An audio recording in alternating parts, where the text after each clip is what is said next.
This isn't just matted fur. It's a prison, a suffocating cage of neglect that's been tightening its grip for over a year. Underneath this pelt, there could be anything: open sores, infections, parasites. One wrong move with these clippers could cause a catastrophic injury. This is, without a doubt, one of the most dangerous physical challenges a groomer can face. And later, we'll take on a completely different kind of beast. A Siberian Husky, whose legendary drama and defiant howls have sent other groomers running for the hills.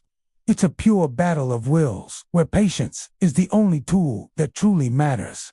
To pets, to ultimate challenges. One day, let's get to work. The Poodle assessment.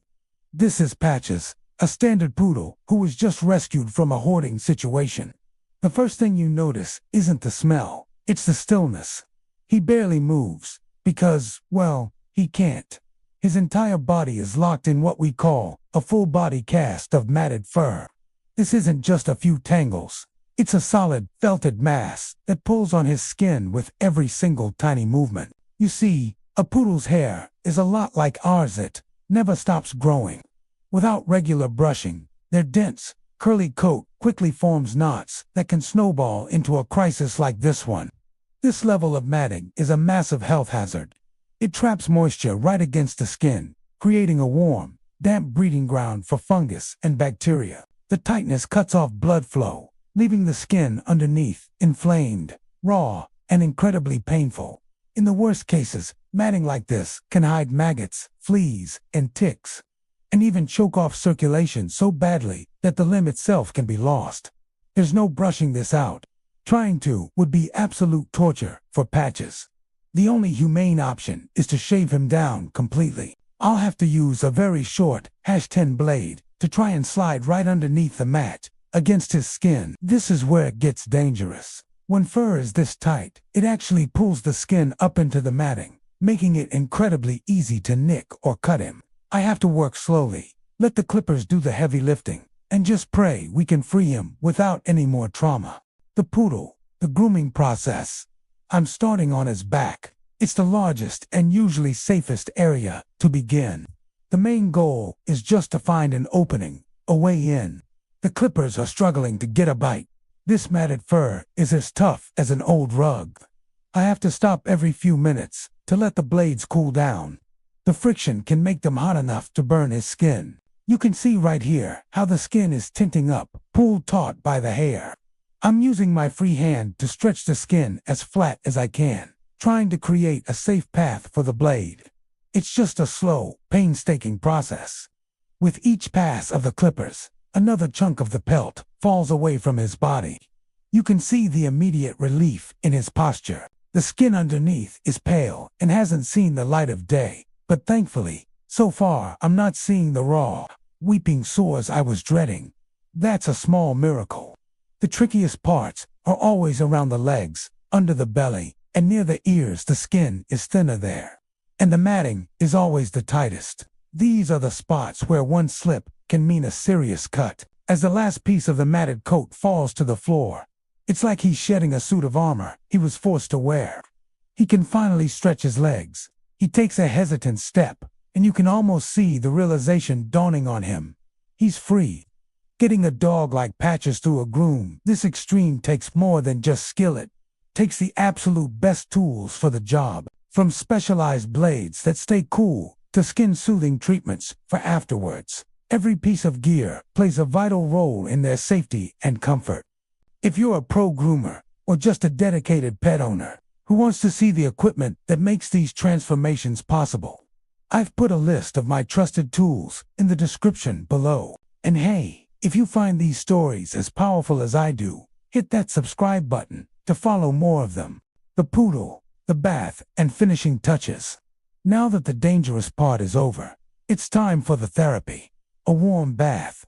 Because a poodle's skin can be extremely sensitive, especially after what Patches has been through. I'm using a gentle, hypoallergenic shampoo. This isn't just about getting him clean. It's about washing away the memory of all that neglect. It's about soothing his irritated skin and letting him feel the simple pleasure of clean, warm water, maybe for the very first time. After his bath, a gentle blow-dry on a low, Warm setting gets him comfortable. With all those mats gone, the air can finally reach his skin. The final touches are simple. A careful nail trim since his were badly overgrown and cleaning out his ears. That last part is crucial for poodles, since their adorable floppy ears can easily trap moisture and cause infections. He's not a show dog today. He's a survivor. The only goal here is health and comfort. The poodle, the reveal. Just look at him. Is this even the same dog that was carried in here a few hours ago? He's standing tall. His tail is giving a soft, hesitant wag. He's making eye contact. He's not just physically lighter. His entire spirit seems lighter.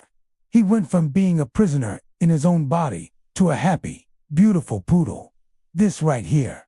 This is why we do what we do. It's never just a haircut. It's a new beginning. But the day isn't over. Now, we have to face a completely different kind of challenge. One that tests not my clippers, but my patience. The Husky. The introduction. Everyone, meet Ghost. He's a 2-year-old Siberian Husky, and he is a masterpiece of defiance. His issue isn't neglect. His coat is in pretty good shape. The problem with Ghost is, Ghost Huskies are famous for being vocal. They have a whole range of dramatic howls, yelps, and grumbles when they don't like something. Ghost has turned this into an art form. In fact, he's been kicked out of 2 other grooming shops for being unmanageable. My approach has to be completely different here. There's no matted prison to conquer. This is a mind game. I have to watch his body language for the tiniest signs of stress before he goes from 0 to 60. I have to project total, unshakable.com. If I try to force him or restrain him too much, he'll just fight harder. The goal is to convince him that we're partners in this, not enemies. We'll take a lot of breaks. We'll use positive reinforcement. And I will need the patience of a saint. The Husky. The grooming battle. The second the high-velocity dryer turns on, the show begins.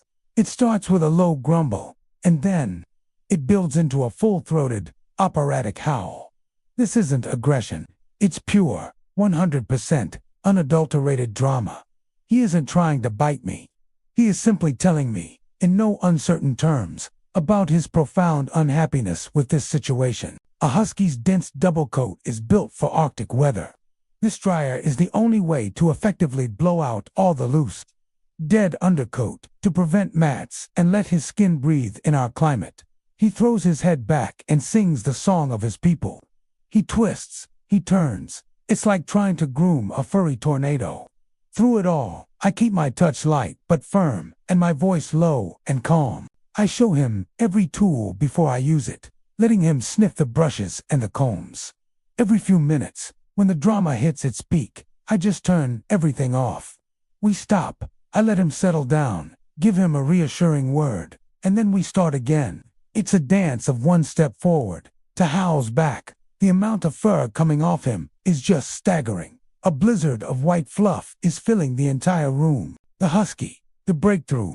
After what feels like an eternity of protest, something changes. I'm working on his back with a long-toothed undercoat rake, and his howling suddenly softens to a low grumble. Then, he leans into the brush. He actually leans in.